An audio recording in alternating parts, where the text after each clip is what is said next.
Every day is like eating ambrosia. Every day, I'm serious. Like after you don't eat for 21 days, every day after, every day that you eat becomes like a freaking party, guys. Hey everyone, Terry Boo here, back with the video of the week. It's been about 2 weeks, a little bit over 2 weeks since I finished the 21-day fast back in May 19th or so. A progress update, what's happened since then, as well as two more. Basically, talk about three different things today: the fasting post-fast report. I also want to talk about soy foods and phytoestrogen, and then lastly, I want to talk about veganism.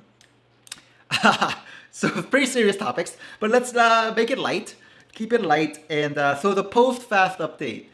These last 2 weeks have been quite interesting, and I've been eating a lot. To be completely honest with you, I should have been a little bit more disciplined.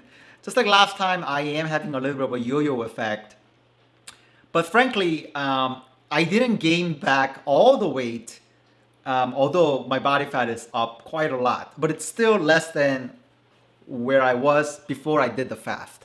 So overall, the fast was worth it. But physically, I'm definitely gaining weight, and I'm trying to exercise a lot more. So the first thing I want to share with you is that the dopamine factor was probably the most important. And what I mean by that was I did explain that when you stop eating, it's a big workout for your brain. And if you have like an unhealthy relationship with food and you get a lot of dopamine from eating addictive foods all the time, then fasting, extended fasting definitely helps you reset that. So I think the beneficial effects are still kept up in the past few weeks because like everything is so much fun.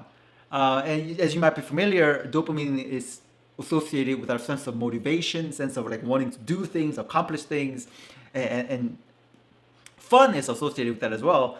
And eating is fun. I didn't know they could be fun. Like I have so much joy when I'm eating now. And I sit down like completely silent. I don't watch TV. I don't watch the computer. I don't listen to music. And I just get completely much more aware of what I'm eating. And I think that's a huge benefit. And everything else, not just food, eating food, but everything else is fun for me now. I don't even know how to explain it. Like taking walks outside is fun. Even cleaning the house is fun. Even like doing work is fun. Like I think that dopamine reset of the brain was definitely a huge change and something that maintains and sustains after the fast is over, at least for the past few weeks. So I'm very happy about that, and I think it's related to it's kind of similar concept as insulin sensitivity, right? After you go through a huge fast, your insulin sensitivity goes up very high. You're very sensitive to insulin, and it's a very healthy way to prevent diabetes because diabetes is essentially insulin insensitivity. And in the same manner, it's kind of resetting your brain's dopamine sensitivity. So after an extended fast, your dopamine senses, your equilibrium is very sensitive, so everything becomes more fun. Just like when you're insulin sensitive, even the smallest amount of carbs, it tastes delicious, like sweet potatoes or potatoes, asparagus, broccoli. It's like the things that you would never have imagined to be sweet become sweet after you become insulin sensitive. So I thought that was kind of related. Another thing is the chronic pain is still gone, so that won't go away. It's not like I'm gonna gain all that weight back and all the chronic pain is gonna come back. I think my wrist pain is still gone. I thought I had carpal tunnel, and my ankle pain is still gone. So that kind of healing at the cellular level, I guess, or the joint level, whatever happened, it's probably going to continue. So I'm happy about that. Muscle strength, it did go down, and I mean by a lot. Like I wouldn't say like 50% down, but I definitely went down a lot in weight, and I can't push as many reps now. If once I adjust my muscles back again, I probably maybe I can lift more, but muscle strength in the gym definitely went down, as well as my cardiovascular fitness. So I got tired very easily over the last few weeks when I'm trying to run. Although I'm more or less back now, I can run 3 to 4 miles, no big problems. But I still feel a little bit like winded after like a huge workout, after a long workout. So I'm trying to get back into like intensity HIIT training with kettlebells, and those seem to be helping. So the past few weeks was adjustment period kind of in the workout aspect. But I'm just happy to be lifting again. It feels very good. It's just that my squats went down, my deadlifts, my bench went down. And that's a little bit of a concern if you're a bodybuilder. So I'm just gonna have to go back to that. And I probably should avoid extended fasts like 21 day, only to like once in a blue moon, not like once every 2 months. You'll lose all your muscle. And another thing I wanted to mention, probably the last thing about fasting, is that sleep disturbances. They're still continuing. I think it has something to do with my diet because so what happens is I go to sleep and I get up about 1 to 2 times every night after about 3 to 4 hours of sleeping, and then I have to pee. So it didn't happen when I was fasting, when I was actually in the middle of the fast, but it's happening now. So I think it has something to do with water retention and the body maybe wanting to get rid of the water or something like that, because I've never peed so much in my life at night for no reason. And I try to stop eating around 5 to 6 p.m. So I really don't know what the problem is, but I'm peeing a lot. So next topic is soy and phytoestrogen. Now this is an interesting topic. It's completely unrelated to fasting, but everything is kind of nutrition related. So I eat a lot of soy because I'm Asian. I love tofu. I love Japanese, Korean, Chinese tofu cuisines. Mapo tofu, 두부찌개, 된장찌개. What else? Japanese tofu foods, onion tofu, whatever. I love everything with tofu. And I've just seen a lot of bro science about how, especially on Reddit and things like that, about how male bodybuilders are very advised against eating tofu because tofu has a lot of phytoestrogen, which looks and acts like the female hormone estrogen in a human body. So there are a lot of conflicting studies and nothing is proven.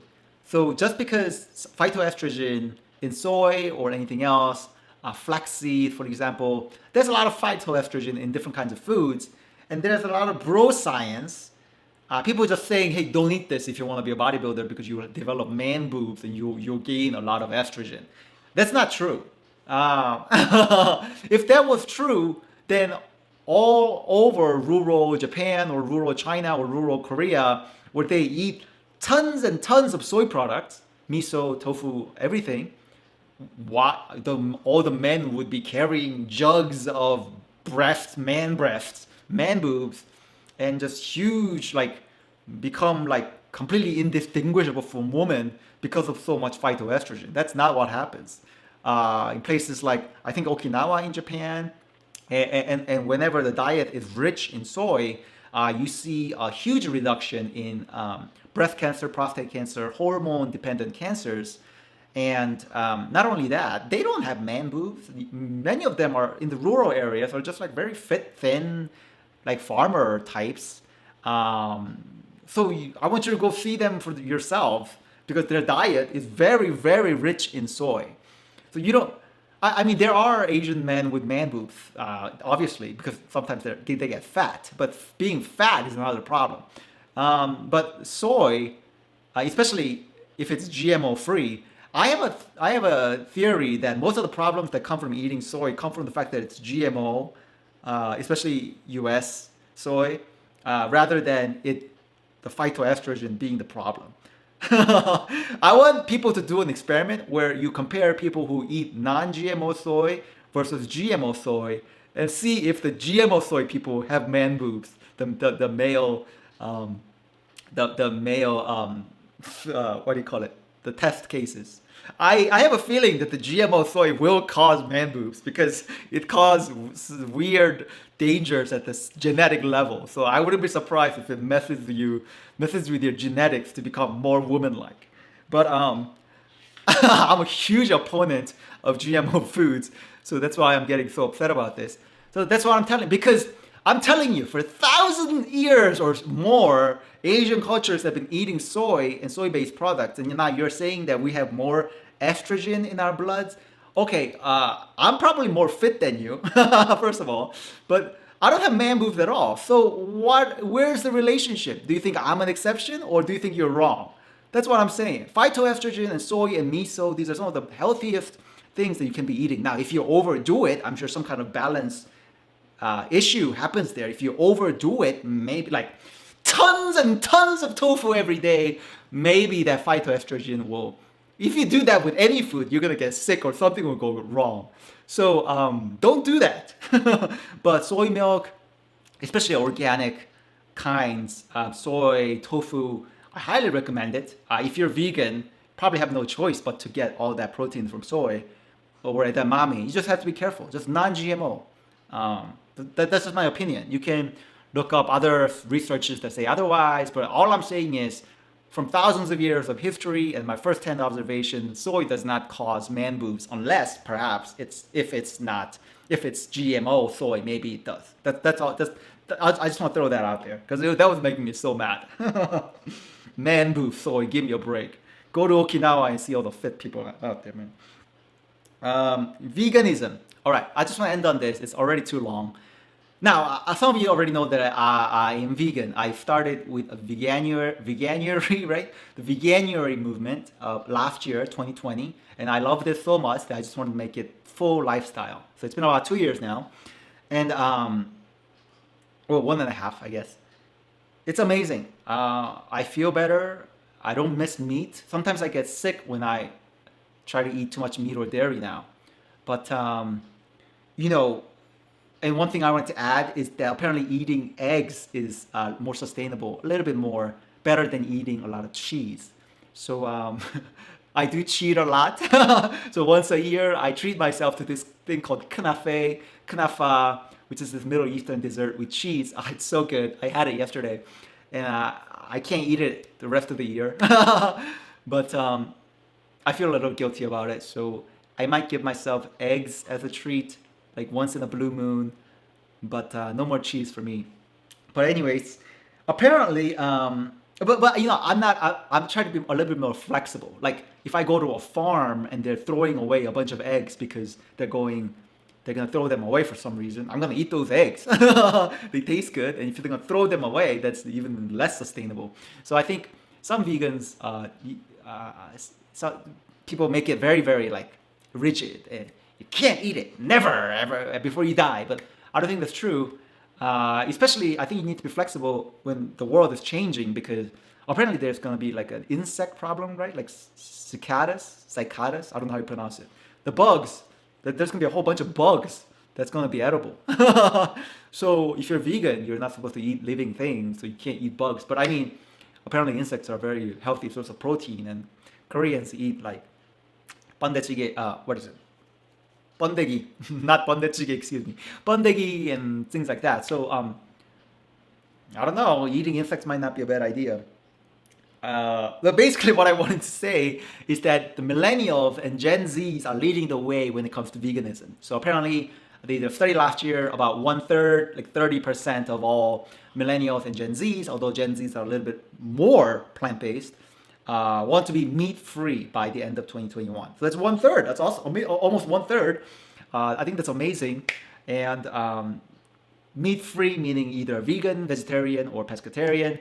Although you know, eating fish is also very controversial, and you should definitely see the movie. What is it? The Conspiracy. Sea Conspiracy. I forgot what it was called. Seaspiracy. Anyways. So I just wanted to throw that out there. I don't talk about it enough, and I've never talked about it in my YouTube channel. But you know, I feel very. I don't mean to brag. After the fasting experience, I feel very much more closely connected to nature and food and things like that. And we really need to be careful about what kind of nutrition we put into our bodies. And you know, plant-based is what I believe to be one of the best. So I guess I want to end on that. There's so many things, the creative things that you can do with vegetables and plants and fruits that I never knew because before I was vegan because I was so busy eating like hot dogs and cheeseburgers.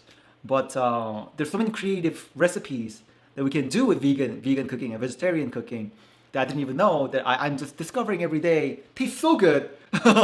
Every day is like eating ambrosia. Every day, I'm serious. Like after you don't eat for 21 days, every day that you eat becomes like a freaking party, guys. So like random things like sweet potato, broccoli, spinach. So I'm gonna end on that. Today's a long video, and I need to be more consistent. But just wanted to say hi. Thanks, everyone.